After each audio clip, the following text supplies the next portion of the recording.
So we were gifted this shovel, so my husband's gonna try it out here by planting some new grass.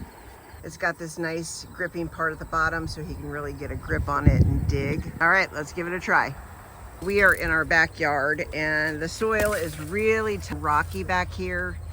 And as you can see, this shovel really gets down in there and can easily go through this really dry soil. There you go.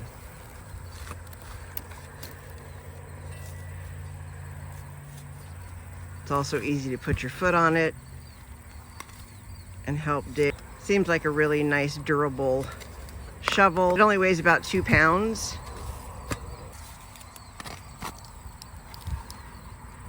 So it's a good little shovel to have. For camping, if you want to go camping, you could put it in your backpack actually. It's small enough. That's a good idea. Take it camping with you if you need to dig out some holes for your fire.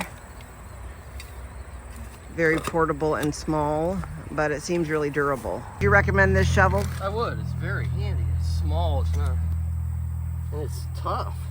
I mean, the ground is really hard right now. All right.